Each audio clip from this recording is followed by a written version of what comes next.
mañana no quiero dar un sermón expositivo, sino que quiero hacer un sermón temático, es decir, presentar una temática, un tema en específico, que a la vez es una gran doctrina, importante doctrina, valiosa doctrina, pero que no siempre la hemos tenido muy claro. Y me refiero a la cena del Señor. Realmente en diciembre, recuerdan ustedes, hermanos, que yo les prometí, les dije, pronto algún día voy a enseñar de la cena del Señor. Yo estaba esperando a celebrarla para enseñarla. Así que este día, hermanos, quiero enseñar acerca de la gran doctrina de la cena del Señor. Y es que en las iglesias, aunque se practica la cena del Señor con distintos nombres, algunos le llaman Santa Cena, otros le llaman Eucaristía, que la palabra Eucaristía se usa en el sentido de acción de gracias, que es lo que significa la palabra Eucaristía. No estoy hablando de la Eucaristía de la Iglesia Católica Romana, sino que estoy hablando que en algunas iglesias así se le llama evangélicas. También se le llama Cena del Señor, Santa Cena. Aunque en la iglesia, hermanos, esto se practica, muchas veces nos encontramos con que no siempre las personas comprenden su significado. Por ejemplo, hay quienes piensan que pueden celebrar la cena del Señor en sus casas, por ejemplo, y que el padre de familia puede hacerlo, y se hacen oraciones, etcétera. Y aunque esa es una verdadera comunión entre ustedes, la pregunta que hay que hacernos si Dios lo considera la cena del Señor. Porque cuando uno escucha todo este tipo de acciones alrededor de una ceremonia instituida por Dios, lo que nos dice es que se necesita aprender la doctrina. Así que en esta mañana yo quiero compartir con ustedes la gran doctrina de la cena del Señor. Mi objetivo es, a través de esta enseñanza, que tú puedas apreciar la cena del Señor como la señal y la comida del nuevo pacto, que te trae bendición cada vez que tú participas de ella. Así que en esta mañana voy a responder 5 preguntas importantes dentro de la doctrina. Número 1, ¿qué es la cena del Señor? ¿Cuándo fue instituida? ¿Cuál es su significado? ¿Cómo es que Jesús nos bendice en ella? Y entonces, ¿cómo la iglesia debe de participar de la cena del Señor? Así que vamos a comenzar con la primera pregunta. ¿Qué es la cena del Señor? Para nosotros poder entender qué es la cena del Señor, primero tenemos que recordar lo que es la fe. La fe, hermanos, recordemos que es un don de Dios dado por el Espíritu Santo en nosotros, que nos capacita a los elegidos de Dios para creer en la persona y en la obra de nuestro Señor Jesucristo, para que nosotros podamos acceder a la salvación que Él nos ofrece. Esta fe está unida a la palabra de Dios. La fe viene por el oír la palabra. Entonces Dios ocupa la palabra de Dios dándonos el don de la fe para que, creyendo el testimonio de ella acerca de Cristo, obtengamos la salvación. Sin embargo, aunque Dios nos da el don de la fe, nos enseña la Biblia, crece. La fe puede ser debilitada por diferentes circunstancias y la fe debe de crecer y madurar. Por lo tanto, en la Biblia se nos enseña que la fe crece por medios que Dios ha designado para su fortalecimiento, crecimiento y madurez. Pues históricamente a estos medios que Dios ocupa para fortalecer tu fe, se lo conoce como medios de gracia. La palabra medios de gracia también históricamente se le llama sacramentos, pero por favor no confunda con los sacramentos de la Iglesia Católica Romana, porque para ellos los sacramentos son medios que imparten gracia salvadora. Si un niño es bautizado, para ellos se salvó. En el caso histórico de la iglesia verdadera, nunca se ha considerado eso, sino que cuando se hablan de sacramentos, se ocupa la palabra tal cual significa, que son medios en donde Dios ocupa para impartir gracia a sus hijos, a los que ya son hijos, a los que ya son redimidos. No imparten gracia salvadora, sino que es una gracia que te sirve para fortalecer tu fe, crecer en ella, madurar en Cristo y cada vez ser más conforme a la imagen de Jesucristo, tu carácter. Estos medios de gracia usted los conoce y usted lo experimenta. Por ejemplo, un medio de gracia muy conocido por nosotros que practicamos todos y recibimos gracia de parte de Dios es la oración, la adoración a Dios. Cuando nos reunimos, el congregarnos, también es el bautismo, también es la cena del Señor, la disciplina eclesiástica, el ofrendar, el compañerismo o como nosotros llamamos también el discipulado y el evangelizar a otros son ejemplos de medios de gracia que Dios ocupa para bendecir tu vida, para fortalecer tu fe, para hacerte madurar. Ahora, de estos medios de gracia, hay dos de los que acabo de mencionar que fueron instituidos por Jesucristo y dados como una ordenanza para su iglesia que tienen que practicar. Estas dos ordenanzas, que son medios de gracia, es el bautismo y la cena del Señor. Ahora, de estos dos, el bautismo y la cena del Señor, ambos lo que Dios establece es que imparten gracia al ya creyente. Ni el bautismo te salva, ni la cena del Señor te salva, pero ambos son practicados por quienes han sido ya salvados por Jesucristo. Así que inicialmente, hermanos, en lo que vamos de este estudio, lo primero que nos interesa saber y estar todos entendidos es que la cena del Señor es una ordenanza o un sacramento que nos imparte más gracia, que nos bendice a quienes los practicamos. Ahora, ¿cuándo fue instituida? Segunda pregunta, ¿cuándo fue instituida la cena del Señor? La cena del Señor fue instituida, según Mateo 26, en una celebración de la Pascua un día antes de la muerte de Jesucristo. Dice Mateo 26, vamos a ver el versículo 17, 20 y del 26 al 29 está en pantalla, dice así la palabra del Señor. El primer día de la fiesta de los panes sin levadura. Ok, por un momento, ahí dice el primer día de la fiesta de los panes sin levadura, es decir, en la Pascua judía. Versículo 20. Al atardecer, estaba Jesús sentado a la mesa con los 12 discípulos. Al atardecer significa en la noche. Era una cena. Versículo 26. Mientras comían, Jesús tomó pan y habiendo bendecido lo partió. Y dándoselo a los discípulos dijo, tomen, coman, esto es mi cuerpo. Y tomando una copa y habiendo dado gracias se la dio diciendo, beban todos de ella, porque esto es mi sangre del nuevo pacto, que es derramada por muchos para el perdón de los pecados. Versículo 29. Les digo que desde ahora no beberé más de este fruto de la vid hasta aquel día cuando lo beba de nuevo con ustedes en el reino de mi Padre. En su humanidad nosotros sabemos, hermanos, que Cristo está en el cielo porque Él ascendió al mismo. Amén. Hasta el día de hoy Jesús no ha vuelto a beber vino, porque Él está esperando en las bodas del Cordero, en la cena que vamos a tener allá cuando Él venga por segunda vez, volver a tomarlo con nosotros. Ahora, en esta noche tan especial, en una noche de Pascua, fue instituida la cena del Señor. Fue instituida en la última cena con sus discípulos. Ahora, aquí no aparece, si se da cuenta, el nombre cena del Señor. Este título lo da el apóstol Pablo. En 1 Corintios, capítulo 11, donde habla de la cena del Señor, que solemos leerlo cuando participamos de ella en esta iglesia, ahí él le llama en el versículo 20 la cena del Señor.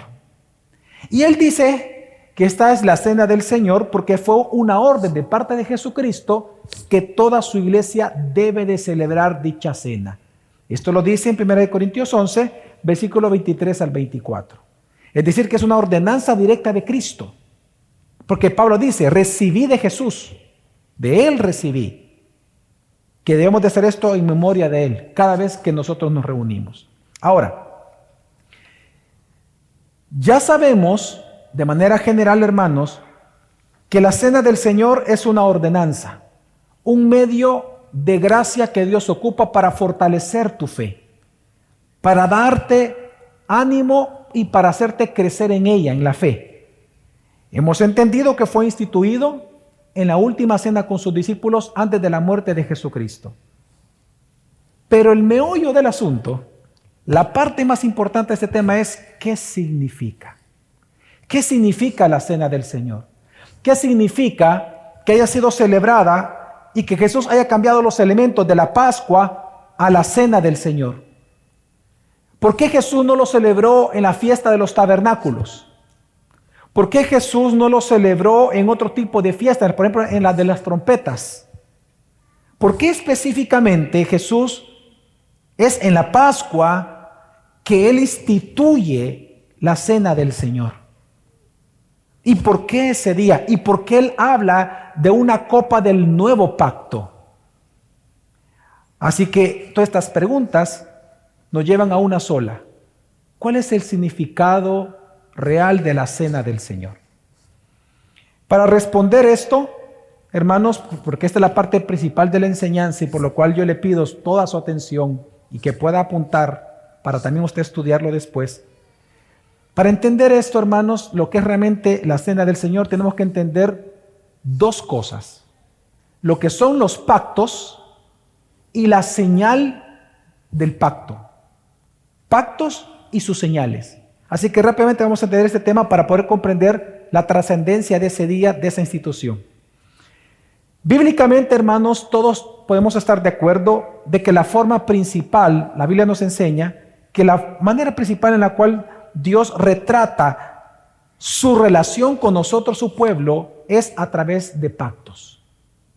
Los pactos en la Biblia los tenemos en diferentes formas y hay muchos en la Escritura. Por ejemplo, encontramos pactos matrimoniales, pactos comerciales, pero esta figura del pacto Dios la ocupa para Él retratar cómo es su relación con su pueblo, no con todo el mundo, no con todas las naciones, con su pueblo. Él se relaciona a través de pactos. Por eso es que encontramos en la Biblia, por ejemplo, el pacto con Noé. ¿Se acuerdan ustedes? Un pacto en el cual es un pacto de preservación, en donde Dios dijo que no volvería a destruir la tierra con agua. Luego encontramos el pacto con Abraham, en donde le promete una descendencia, y a través de esta descendencia ser de bendición para todas las naciones de la tierra. Le promete una tierra a su descendencia. Así que es un pacto también de gracia, que es un pacto eterno. Luego vemos un pacto con Moisés en el monte Sinaí, en donde él hace un pacto ya con su pueblo, en donde él dice, yo seré su Dios y ellos serán mi pueblo. Luego de esto encontramos un pacto con David, en donde es una continuación del pacto con Abraham, en donde Dios le dice que aquel descendiente de Abraham que se está esperando, que va a ser un verdadero israelita, va a ser también tu hijo, y resulta que su trono será para siempre, un rey eterno. Y luego en los profetas se anuncia el nuevo pacto que es cumplido en Jesucristo. El nuevo pacto incluía las promesas de perdonar la maldad para siempre, transformar nuestro corazón, es decir, darnos un corazón nuevo, salvación y vida eterna. Ahora, nosotros vemos en la Biblia los pactos, porque Dios es la manera en que Él retrata cómo Él quiere relacionarse con su pueblo. Ahora bien, ¿qué es un pacto entonces? Un pacto, hermanos, es un acuerdo legal. Es un acuerdo inalterable. Es impuesto por Dios a quienes Él mismo elige para salvación. Él los elige incondicionalmente. A quien Él elige para ser su pueblo, Él le impone un pacto. En este pacto incluye que es un acuerdo legal en donde Él establece las condiciones de la relación. Él establece las promesas que le da a sus hijos, pero a la vez establece las condiciones que ellos deben de cumplir y obedecer para recibir dichas promesas. Eso significa, hermanos, que el pacto es la manera en que Dios administra tanto sus promesas de bendición como también el castigo que Él promete dar a aquel que desobedezca dichas condiciones. Así que podemos decir de manera general, hermanos, que uno de los propósitos de los pactos de Dios es administrar sus promesas a su pueblo. Ahora bien, algo que nos demuestra la Biblia es que Cuando Dios hace un pacto contigo, cuando Dios hace un pacto con alguien, la manera en que el pueblo de Dios, sus hijos, deben de responder a dicho pacto es a través de la fe. Es a través de la fe porque, como lo leímos con Abraham, la fe le fue contada por justicia. Cuando alguien cree en las promesas del pacto, recibe la salvación. Siempre la salvación en el Antiguo Testamento fue por fe, creyendo en las promesas del pacto que correspondía a aquella época. En este caso, ¿cómo nosotros nos salvamos? ¿Cómo recibimos las bendiciones del nuevo pacto? Creyendo en Jesucristo, depositando nuestra fe en Él. Entonces, Dios siempre ha esperado, y lo vemos en los pactos, cuando Él lo hace, que su pueblo responda con la fe a Él. El gran problema que siempre ha ocurrido en los pactos del Antiguo Testamento es que el ser humano siempre ha sido pecador. Siempre hemos sido pecadores. ¿Qué significa? Que aunque tú creas las promesas de Dios, van a haber días que tú vas a dudar de ellas. ¿Cuántos de ustedes, por ejemplo, algunas veces han dudado de alguna promesa de Dios porque están tristes por algo que les pasó? ¿Cuánto les ha pasado eso? ¿Verdad? El cristiano, hay momentos en los cuales duda. Abraham dudó. Abraham dudó de tal manera que al final tuvo relación con Agar para buscar esa gran promesa que al ver que no venía y al ver su condición de anciano dijo, yo no creo que Dios me lo, quizás es por este lado. Sara no creyó al inicio, que tanto que se rió. Quiero que entienda que los creyentes, hay momentos en la vida que tú dudas del amor de Dios, que tú dudas que de verdad las cosas van a ocurrir como Dios dice, que si tienes paciencia Dios va a manifestarse. Claramente tú dudas muchas veces. Y a Abraham pasó eso. Pero algo que nos enseña la Biblia, algo que Dios hace con sus hijos, es que como en Romanos 4 dice, que aunque Abraham dudó, dice la Escritura, que él se fortaleció en fe. ¿Cómo es posible que él se fortaleció en fe? ¿Por qué se fortaleció en fe? ¿Quién lo fortaleció en su fe? Cuando él dudó, ¿quién lo fortaleció? Pues lo hizo Dios a través de sus medios de gracia. Pues resulta que en el pacto abrahámico, el medio de gracia o sacramento, como hoy se le llama en algunos círculos reformados, el medio de gracia que Dios ocupó para fortalecer la fe cada vez que él estaba, como decimos en Salvador, bajoneado, fue la circuncisión. Precisamente la circuncisión se convierte entonces en la señal del pacto. La función de una señal es señalar a un objeto. Esa es la función de la señal, señalar. La circuncisión fue dada como la señal del pacto, para que cada vez que Abraham dudara, las señales son visibles, son percibidas por los sentidos del ser humano, tienen que ser visibles, para que cuando él dudara, al ver la circuncisión en su propia carne, él dijera, no, algún día Dios va a cumplir su promesa. Y es lo que vemos nosotros en Génesis 17:11. Dice, serán circuncidados en la carne de su prepucio. Y esto será la señal de mi pacto con ustedes. Hermanos, la señal del pacto o las señales del pacto son recordatorios, en este caso la circuncisión, un recordatorio en la propia carne de Abraham de las promesas de Dios. La idea de Dios con las señales, en este caso la circuncisión, es que cuando él fuera tentado en dudar de las promesas del pacto, esta señal visible que él podía ver en su propio cuerpo, le recordaría la fidelidad de Dios. Así su fe se fortalecería y él maduraría en la perseverancia, en su confianza en las promesas del pacto. Lo interesante, hermanos, es que en todos los pactos hay señales del pacto. Dios establece el pacto y te entrega el ¿qué? La señal. El pacto es espiritual, tú no lo ves escrito.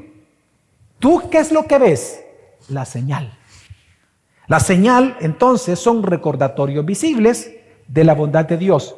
recordatorios visibles de la gracia de Dios, recordatorios visibles de las promesas del pacto. Por ejemplo, veamos cada uno rápidamente. Noé. El pacto fue de preservación. ¿Cuál fue la señal del pacto? El arco iris. Es visible. Y es interesante para aquellos que les gusta estudiar la Biblia, es interesante que este es el único pacto en el cual Dios dice, y esta señal es para Él. Es para Él recordar cuando la vea que nunca más volverá a destruir la tierra con agua. Y por eso tiene la forma interesante del arco iris. Eso es un arco. Porque lo que simboliza, por una señal, es que Dios, imagínense un arco con una flecha, el arco se tensa, es como una U. Dios comenzó a disparar flechas a la tierra. Pues lo que Él promete, cuando Él cuelga el arco en la pared, queda en esa forma. Pues es el arco iris. Lo que está diciendo es que Él colgó su arco y Él dijo, nunca más de guerra volveré a hacer esto con la tierra. La señal es el arco iris. En el pacto con Abraham, ¿cuál fue la señal del pacto?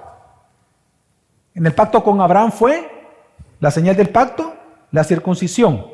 Cada vez que él miraba la circuncisión en su propio cuerpo, él recordaba que Dios le iba a dar un descendiente que iba a ser rey y bendición para todas las naciones de la tierra. Pero también esta señal del pacto se convirtió en una señal de la justificación de Abraham. Porque esta señal Dios se la dio después de que su fe le fue contada por justicia. Y esto es importante. La señal no salvó a Abraham. La señal no salva a nadie. Es una señal. La señal simplemente simboliza, en este caso, señala aún a la justificación que previamente en los capítulos anteriores Dios ya le había dado a Abraham. Ahora bien, con Moisés, ¿cuáles fueron la señal del pacto? Del pacto con Moisés. Bueno, la circuncisión es continua porque Él dijo que quedaba para las generaciones. Así que la señal continuaba en el pacto con Moisés. Pero Dios agregó otras señales del pacto mosaico, que son las fiestas que debían de celebrar, las ceremonias que debían de celebrar y las comidas en todas las fiestas. Y eso es bien interesante. Cuando nosotros vemos que Dios los lleva al monte Sinaí, Dios mismo les dice, 3 fiestas van a celebrar ustedes anualmente. Y dentro de esas fiestas, todas tienen comida involucrada. Dios establece como señal del pacto fiestas con comida. Y este detalle es importante, por eso lo estoy haciendo con toda intención. Fiestas con cenas son señales del pacto.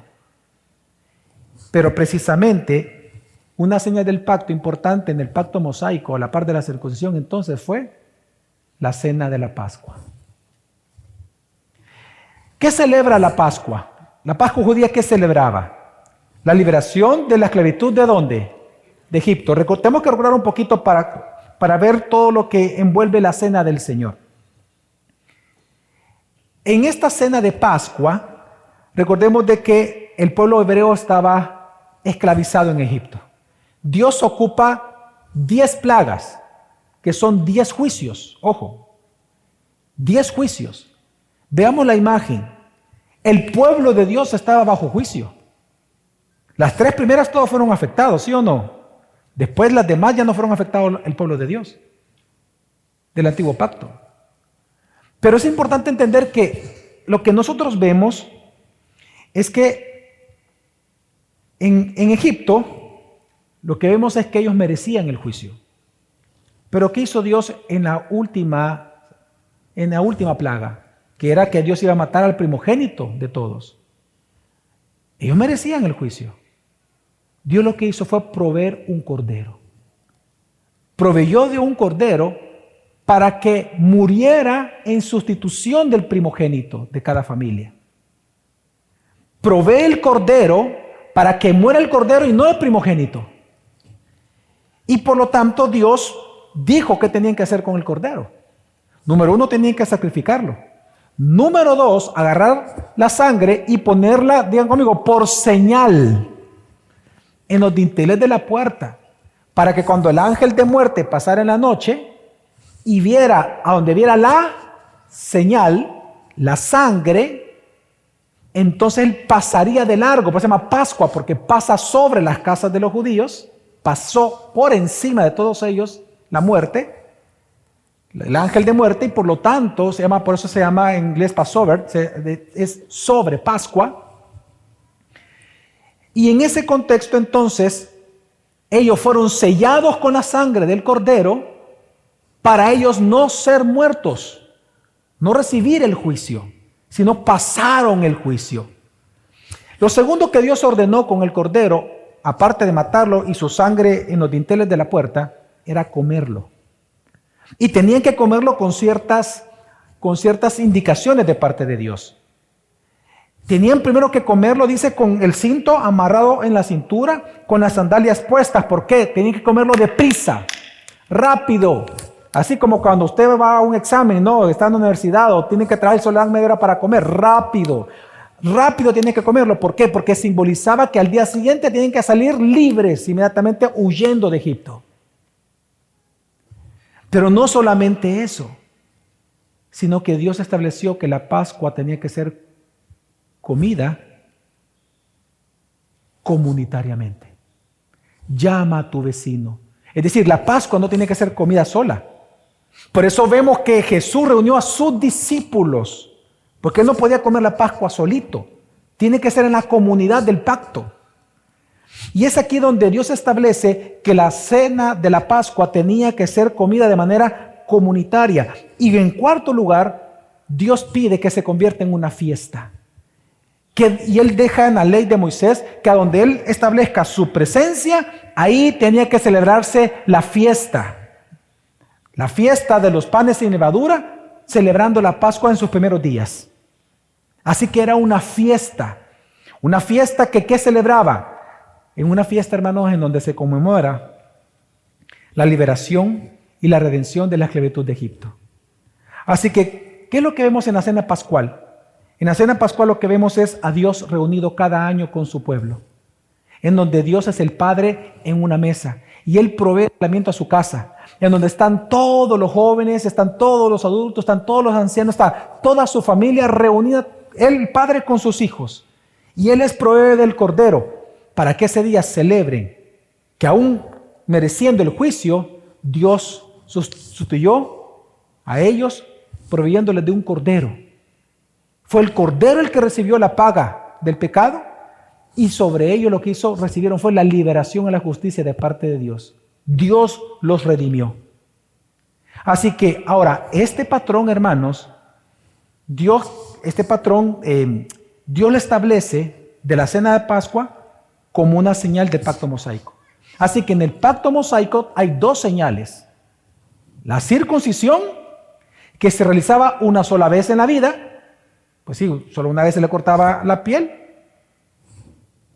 que representaba la incursión o el pertenecer a la comunidad del pacto, y la cena del Señor, que era periódicamente y que la podía celebrar varias veces.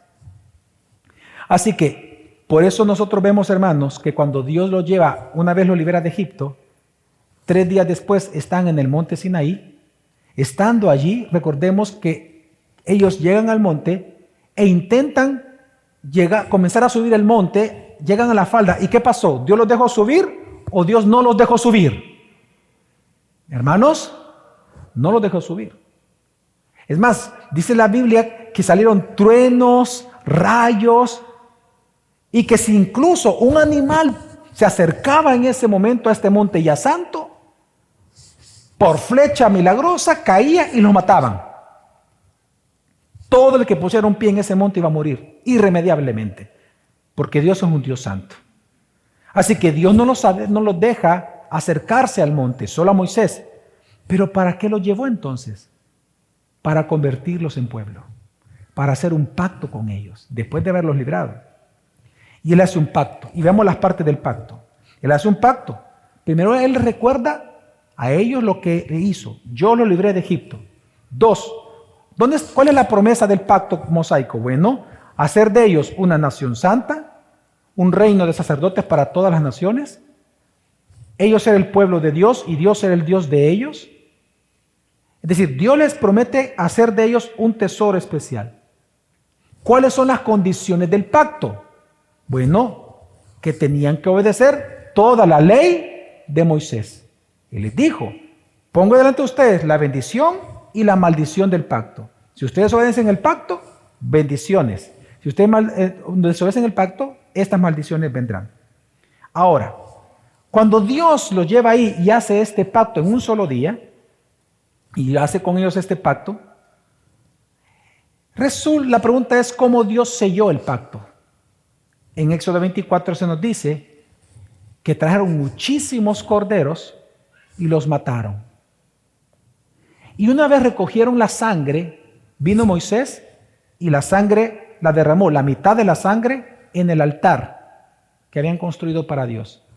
Y la otra mitad de la sangre, hermanos, comenzaron a tirárselas a más de 1 millón de hebreos que estaban en ese lugar en aquel entonces, sobre sus cabezas. Y con este acto y con esto, ¿qué estaba simbolizando? Lo que estaba simbolizando, hermanos, la mitad de la sangre en el altar lo significa es que Dios cubrió la multitud de pecados de ellos por medio del sustituto. Pero en segundo lugar significa es que a partir de ese momento, no importa que uno fuera grande, chiquito, gordo, flaquito, pelón, peludo, lo que sea, aunque fueran tan distintos, a uno le gustaba la charamusca, al otro la pupusa y al otro los chorizos, tan distintos cada uno. Pero a partir de ese momento, por el hecho de que la sangre del cordero cayó sobre ellos, en ese momento todos ya eran hermanos, hijos de un mismo padre, por la sangre del cordero. Y todos se vuelven ahora familia de Dios. Y todos automáticamente en el monte Sinaí se convierten en hermanos. Todos se convierten en la comunidad del pacto.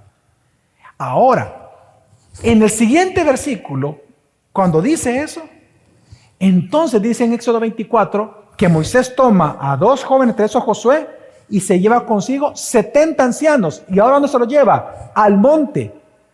Y en ese monte, cuando comienzan a caminar, donde Dios dijo que no se tienen que acercar porque iban a ser muertos, resulta que ponen el pie y nada pasó.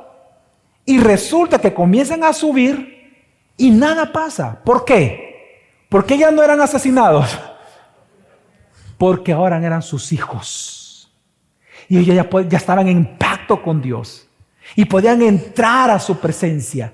Tanto así que dice Éxodo 24:11. Pero él no extendió su mano contra los príncipes de los israelitas. Ellos vieron a Dios. De hecho, dice la Escritura que ellos vieron los pies de Dios. Dice que el monte lo vieron como un mar de zafiro, hermoso. Y ahí vieron los pies de Dios puestos. Pero Dios les dijo hasta la mitad del monte, lleguen hasta ahí. Y les dijo lo siguiente, termina diciendo el versículo. Ellos vieron a Dios. ¿Y qué hicieron, hermanos? ¿Comieron? Y bebieron. ¿Por qué cenaron con Dios? ¿Por qué otra vez la cena? ¿Por qué otra vez el elemento comida y la cena por sobre todo? Hermanos, si nosotros hiciéramos una teología bíblica del comer y de la cena, de hecho existen teologías bíblicas de eso, nos damos cuenta que el comer en la Biblia simboliza gozar de la presencia de Dios por pertenecer a su familia. Por eso es que la Biblia inicia con una creación, con Adán y con Eva, que Dios le dio la orden de comer. Solo de un árbol no podían comer, pero de los demás, ¿qué les dijo Dios? Coman. Inicia con el árbol de la vida que podía ser comido. ¿Y cómo termina la Biblia? Hablando que allá en el árbol de la vida va a surgir otra vez y todos nosotros, lo que Adán y Eva no pudieron, nosotros lo vamos a hacer. Vamos a comer del árbol de la vida. ¿Por qué el comer para Dios en la Biblia es importante? Por lo que simboliza. El comer lo que simboliza, hermanos, es que tú estás sentado a la mesa con tu Padre y Él te está sirviendo. Desde el momento que tú comes, te está diciendo, yo soy tu Dios y tú eres mi hijo. Es un momento especial entre Dios y tú. Un momento especial de comunión, en donde Dios celebra esa filiación que tú tienes con Él. Por lo tanto, hermanos, en el pacto mosaico hay 2 grandes señales del pacto. 1, la circuncisión, y 2, la comida de la Pascua. Ahora veamos qué significan. La circuncisión era un rito de iniciación. Celebrada una sola vez, al octavo día de nacido, solo en los varones. La Pascua, a diferencia de la circuncisión, una vez cada año. En la circuncisión, lo que se celebra o lo que se señala es la justificación personal. En la Pascua, la liberación y la constitución de todos como un pueblo de Dios. Así que una vez más vemos la función de una señal. La señal, hermano, te ayuda o les ayudaba a ellos. Al ver estas señales, les recordaban las promesas del pacto. Al ellos comer, ellos estaban poniendo su mirada en el Dios fiel. Les recordaban sus promesas, que Dios era el Dios de ellos y ellos su pueblo. Pero sin embargo, hermanos, a pesar de estas hermosas señales del pacto, Israel falló. Usted lo sabe. Sigamos la historia bíblica. Israel falló. Dios levanta entonces profetas y dice aquí que haré un nuevo pacto. Y en este nuevo pacto Él promete nuevas promesas, nuevas condiciones. ¿Y sabe qué da? Nuevas señales del nuevo pacto. Pero estas señales son una continuidad de los antiguos pactos. Ahora la pregunta es, ¿cuándo fue inaugurado el nuevo pacto? ¿Quién lo inauguró? ¿Cuándo se cumplió el nuevo pacto? Se cumple, inicia su cumplimiento con la persona, con la vida, la muerte y resurrección de Jesucristo. A Jesús morir y resucitar, hermanos, Jesucristo cumple todos los pactos, porque todos los pactos eran una sombra de Él, pero también las fiestas, incluyendo la Pascua. La Pascua, las fiestas, todos los ritos del Antiguo Testamento eran una sombra de Él. Todos los corderos sacrificiales apuntaban al sacrificio de Cristo como cordero. Amén. Por esa razón, en Juan 1:29, Juan el Bautista dice, ahí está el Cordero de Dios que quita el pecado del mundo. En 1 Corintios 5:7 dice, Cristo, nuestra Pascua, ha sido sacrificado. Es decir, Juan Bautista se refiere a Cristo como el cumplimiento de todos los sacrificios. Pero también 1 Corintios 5:7 habla de Cristo como el cumplimiento de todas las fiestas. Él es nuestra Pascua. Y por eso, en Hebreos 9:15, dice la Biblia, por eso Cristo es el mediador de un nuevo pacto. ¿En qué consiste todo este nuevo pacto? ¿Qué es lo que media Jesús para nosotros? El nuevo pacto, hermano, consiste en el perdón eterno, en la salvación eterna, en hacerte de ti una nueva creación, dándote Dios un nuevo corazón, una nueva mente, una nueva voluntad, el Espíritu Santo morando en ti y la promesa de una resurrección cuando Jesús venga por segunda vez, estando con Él eternamente para siempre. ¿Y cuál es la condición del pacto? Del nuevo pacto, ¿cuál es la condición? ¿Cómo tú accedes a la salvación de Cristo? ¿Cuál es la condición que Dios puso? ¿Creer en quién? En Jesús y su obra redentora en la cruz. En arrepentimiento de tus pecados. Esa es la condición del pacto. Ahora, pero hemos dicho algo, que a todo pacto siempre Dios puso que lo acompañara ¿el qué? Las señales. La gran pregunta es, ¿cuáles son las señales del nuevo pacto? Pues hermanos, hay solo dos señales del nuevo pacto, del nuevo. Digan conmigo, el bautismo y la cena del Señor. El bautismo corresponde a la circuncisión. El bautismo, si se da cuenta, solo se hace una vez en su vida. ¿Qué señala? Porque es una señal. ¿Qué señala el bautismo? Lo que señala es que usted es hijo e hija de Dios. Que usted, vean para acá por un momento, usted fue individualmente muerto en Cristo, debajo del agua, y cuando sale, resucitado en Cristo. El bautismo señala su justificación personal y su incorporación a la gran comunidad del nuevo pacto. El bautismo es la correspondencia de la circuncisión. Pero ¿y qué de la cena de Pascua? Es la cena del Señor. La cena del Señor corresponde a la Pascua porque señala la cena del Señor que todas las promesas del nuevo pacto, hermano, todas las promesas del nuevo pacto te pertenecen.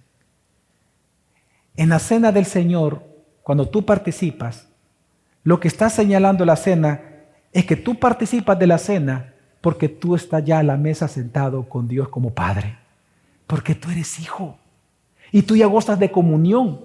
Mira, por eso el Salmo 23, ¿cómo termina? ¿Cómo termina el Salmo 23? Dice, el Señor es mi pastor, nada me faltará, y comienza a hablar de todo. Pero ¿cómo termina diciendo el salmista? Y Él prepara mesa, comida, delante de mis angustiadores. ¿Por qué? Porque es hijo. La cena del Señor simboliza y señala de que tú estás en Cristo para siempre. Que cuando Él venga por segunda vez, tú vas a resucitar y que tú vas a pasar eternamente con Él. Y por eso también te señala que cuando venga Jesucristo, vendrán las bodas del Cordero y tú estarás a la mesa sentado comiendo con Él y lo verás con tus propios ojos. El bautismo y la cena del Señor son las señales del nuevo pacto.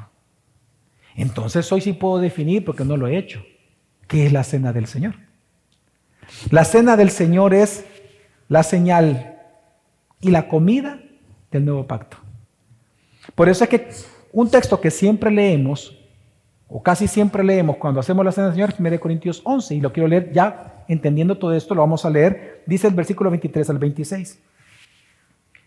Porque yo recibí del Señor lo mismo que les he enseñado, que el Señor Jesús, la noche en que fue entregado, tomó pan, y después de dar gracias lo partió y dijo, esto es mi cuerpo que es para ustedes, hagan esto en memoria de mí. De la misma manera tomó también la copa, después de haber cenado, diciendo, esta copa es el nuevo pacto en mi sangre. Hagan esto cuantas veces la beban en memoria de mí. Porque todas las veces que coman este pan y beban esta copa, proclaman la muerte del Señor hasta que Él venga. Aquí hay varios elementos importantes que hay que resaltar. En primer lugar, el pan que representa el cuerpo de Cristo. Un cuerpo que fue dado y que fue crucificado. Por eso es que el pan es dado a cada uno y partido a cada uno. Es repartido entre todos. El vino que representa la sangre, la cual es dada también y todos tienen que beberla. Obviamente esto nos señala algo importante. Así como Jesús bebió la copa de la ira en el Getsemaní, ¿se recuerdan ustedes que Él dijo, Padre, si es posible, pasa de mí esta copa? Jesús tomó la copa de la ira, pero para entregarte a ti la copa de la vida. Es lo que está simbolizando acá. Es la copa de la vida la que tú bebes. Por lo tanto, entonces esta cena señala como señal en dos direcciones. Señala hacia atrás, en el pasado, hacia la obra consumada de Cristo en la cruz. Señala al cumplimiento de Jesucristo y de todas las promesas y todos los pactos en la muerte y resurrección. Pero también señala hacia adelante, en que va a haber un día que Jesús vendrá por segunda vez. Y con ello será nuestra resurrección. E iremos a cielos nuevos y tierra nueva. Amén. Pero también este texto nos enseña algo, hermanos, que la cena del Señor es una celebración en comunidad. Es una celebración, es una fiesta.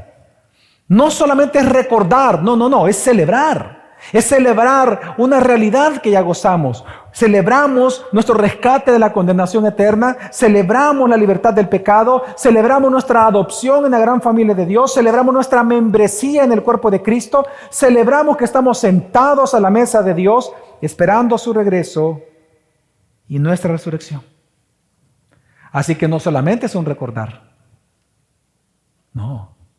En la cena del Señor, hermanos, recordamos y celebramos que tenemos comunión con Dios, con nuestros hermanos, que somos una familia, somos una iglesia local y a la vez proclamamos a todos que Jesús es Dios, Señor, Cordero, Salvador y que vendrá por segunda vez muy pronto. Amén. Ahora, ¿pero por qué se le llama que es un medio de gracia? Porque hasta el momento parece ser un rito.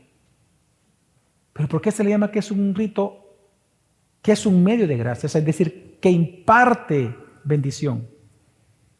Porque precisamente la cena del Señor no solamente es una remembranza de algo que Dios hizo, sino que es un momento en el cual espiritualmente tú eres nutrido directamente por Jesucristo. Y esto me lleva a la cuarta pregunta, que ya para ir concluyendo son las más cortas. ¿Cómo es que Dios te bendice? ¿Cómo Jesús te bendice cada vez que tú participas de la cena del Señor? Pues la respuesta es con su presencia misma. Hermanos, por eso es un sacramento. Por eso es un medio de gracia. Por eso se considera que es una bendición. Jesús realmente está presente y espiritualmente en la cena del Señor. Y eso es algo que tú tienes que entender. Jesús realmente está presente espiritualmente en la cena del Señor. Ahora, quiero aclararte esto. Por si tú no conocías la doctrina, te lo voy a aclarar. Históricamente se han cometido herejías respecto a este tema. Por ejemplo, la Iglesia Católica Romana, ellos dicen que en el pan y en el vino, después de una misteriosa oración, sucede algo que ellos llaman transubstanciación, en donde esa palabra lo único que significa es que el pan se convierte literalmente en el cuerpo de Cristo y el jugo de uva o vino se convierte en literalmente la sangre del Señor. Eso es una aberración. Eso es diabólico. Porque estamos hablando de fusión y confusión. Lutero, para desprenderse un poco de eso, él cambió la palabra. Él dijo, no es eso, sino se llama consustanciación. ¿Qué es eso? Él decía, no, Jesús, oiga, está presente materialmente. Solo que él se adhiere. O sea, no es que eso se convierta, sino que él adhiere su cuerpo al pan y su sangre al vino. Hermanos, eso también era una herejía menor de Lutero.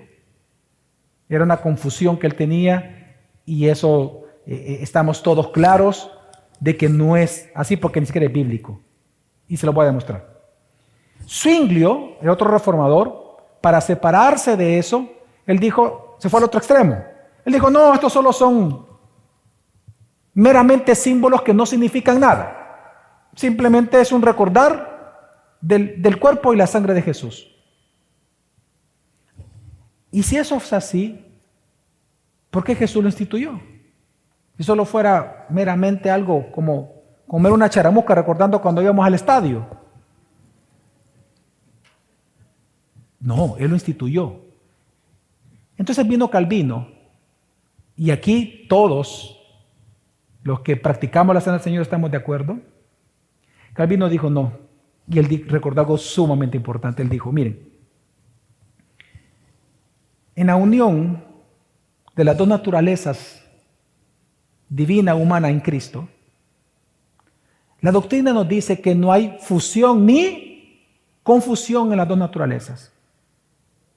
Y él dice, ciertamente Jesús en su humanidad, en cuerpo humano, Él está en el cielo.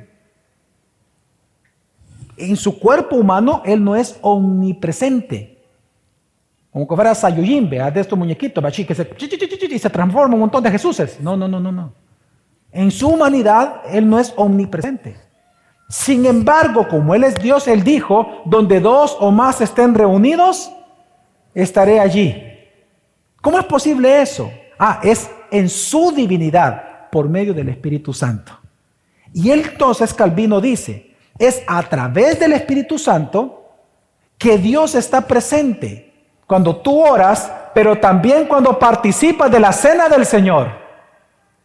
Tú realmente lo que estás haciendo es comiendo a Cristo, nutriéndote de Jesucristo, recibiendo las bondades de su muerte y su resurrección. Y esto fue tan importante que hoy todas las confesiones, Westminster, la de nosotros, la bautista de 1689, y todos describen la importancia de la presencia espiritual de Jesucristo en el acto de la cena del Señor. Y se separa y dice, este es un pan y es jugo de uva. Simplemente son símbolos. Pero cuando tú lo tomas, considerando todo lo que hemos hablado, entiende la bendición de lo que tú estás haciendo. Tú estás siendo nutrido de Cristo mismo.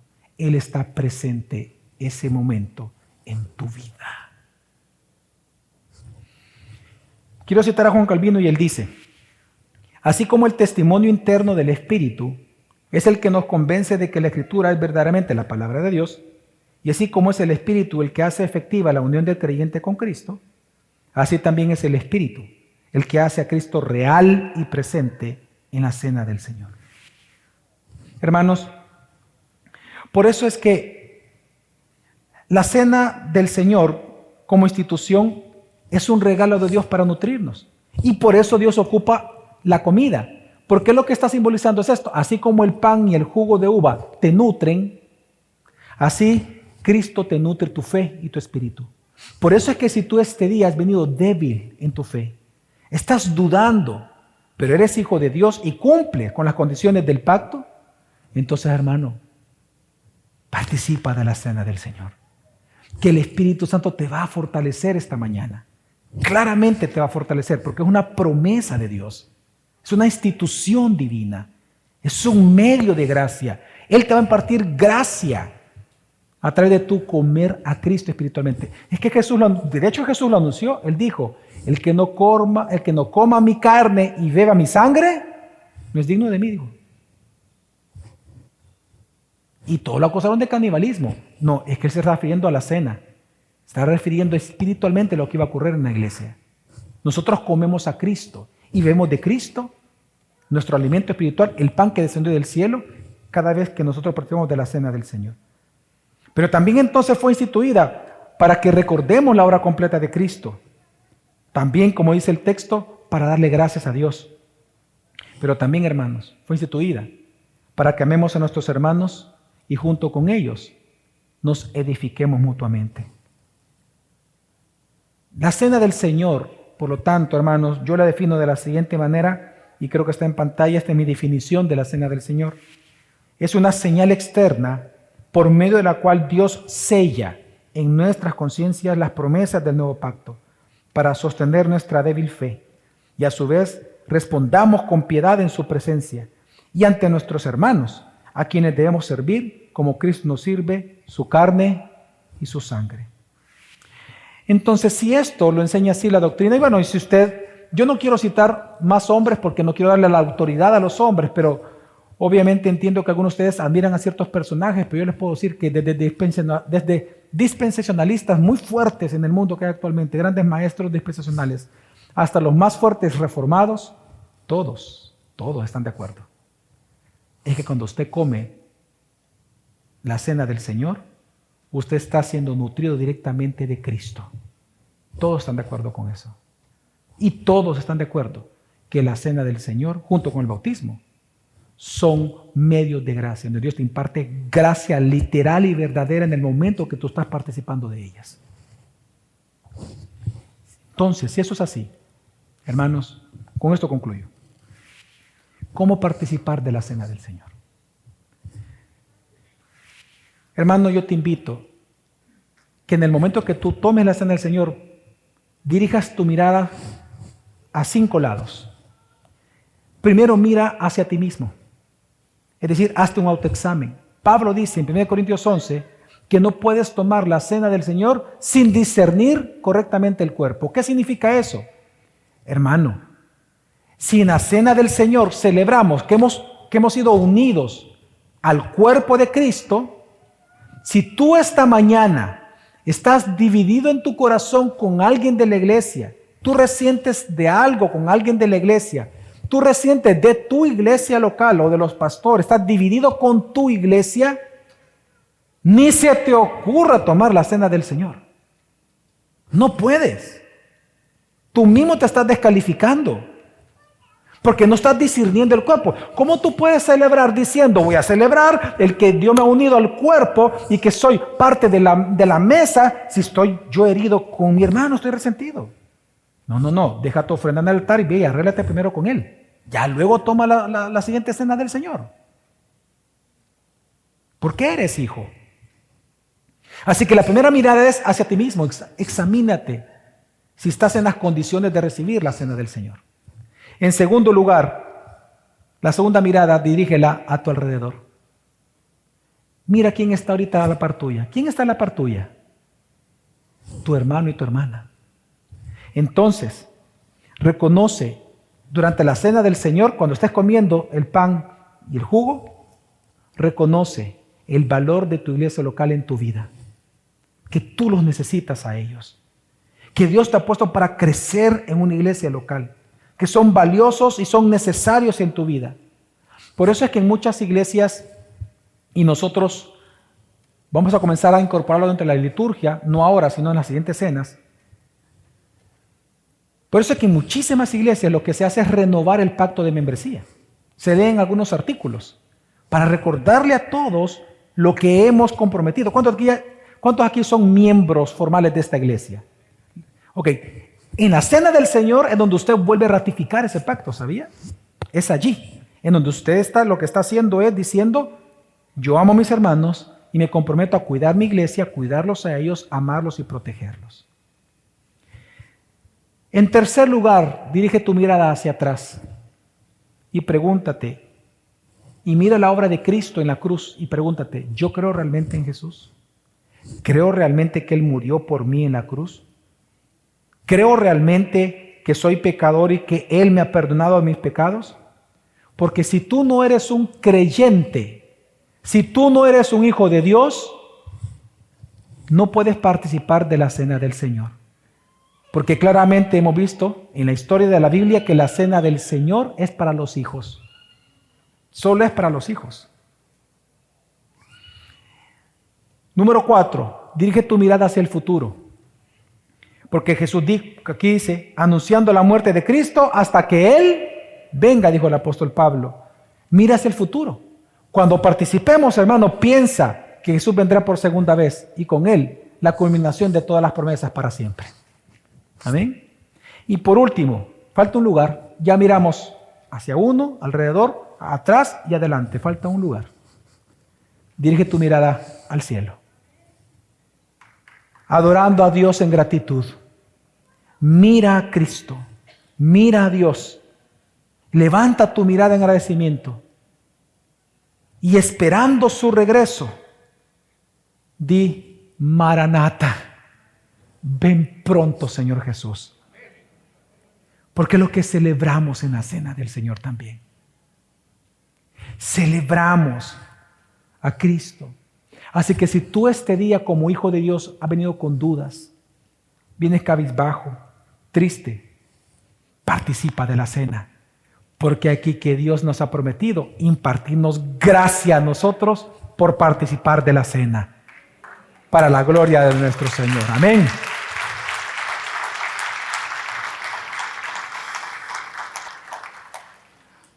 Así que, hermanos, mientras nos preparamos para la cena, solo quiero responder algunas dudas, solo decirlo, no lo voy a explicar porque es obvio. Por eso es que la cena del Señor no se puede celebrar en las casas de manera individual, porque debe ser en comunidad con los oficiales que Dios ha designado, autorizado en el nuevo pacto, que son los ancianos, los pastores, y por lo tanto debe de ser valorada y celebrada por todos en comunidad. Así que por eso se hace en la iglesia siempre. Amén.